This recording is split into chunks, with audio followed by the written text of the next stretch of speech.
You can't build a community, it's there or it's not. Chris Pirillo had another great talk at WordCamp today, so I felt like sharing a few quotes and making a summary here in a video, just for, you know, sharing it with you guys.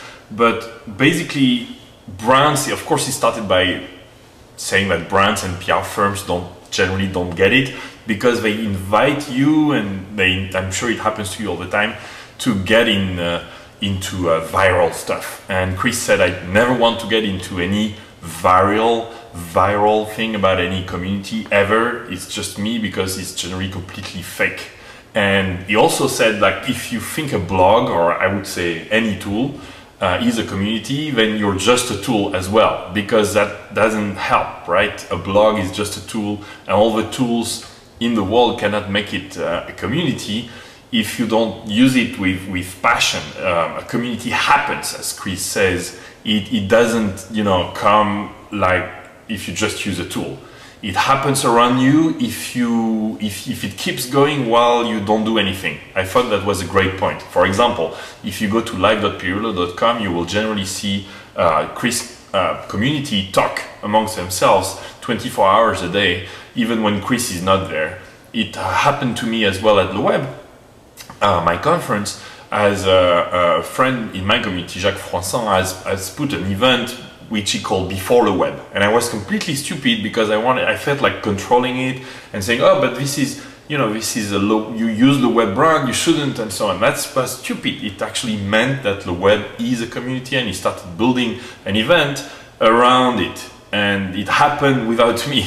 You look at South by Southwest, there are events all the time, so I'll try to never make that mistake again.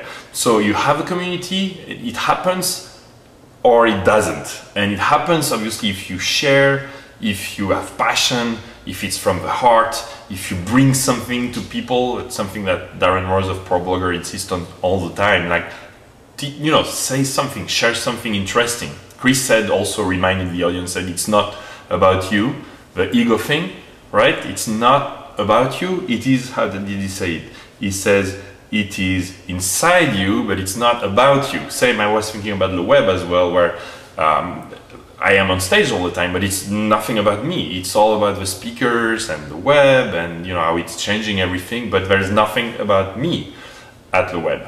But I'm there, it's inside me. I think it was a great point as well. It's like this video, this is not, I'm trying to not making it about me, but about what Chris has said, and like bring something interesting. So it's the antithesis of ego. Wow, that's tough to say for me. Community is the antithesis of the ego, because you have to talk, you have to share, but it's not about you, which is a mistake we always do, I guess, very, very often. At least I do it very often.